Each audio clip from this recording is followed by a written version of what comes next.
You and I know that both Uber and Lyft are getting us on the insurance. That's why drivers are getting so mad and putting it out there and, fighting these external fees. And finally, Uber comes back and believes they can actually write a little message that they push out to justify this scam, this massive scam called external fees.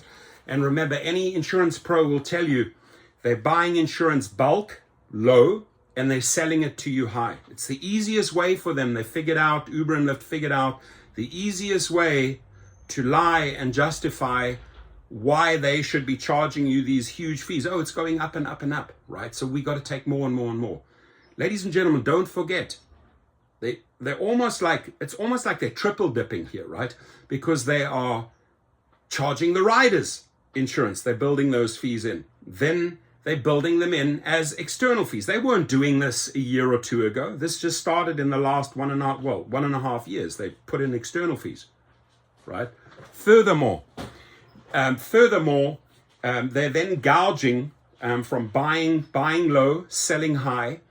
And now they're like, okay, well, we can see the anger out there. We can see the upset out there. And they send out this message. The fastest growing piece of Uber ride fares. The fastest way we get you to get to screw you over is on auto insurance. Ever wonder why insurance is in your weekly fare breakdown?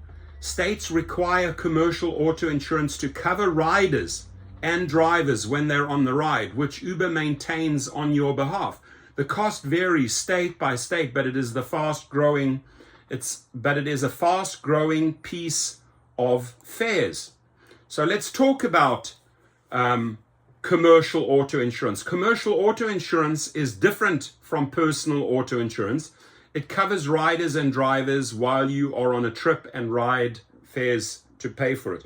I need to remind Dara Khosrowshahi and David Risher that 90% of the drivers are on rideshare insurance, not personal insurance. They have personal insurance, but they are taking out rideshare insurance or commercial insurance, and you are still gouging them.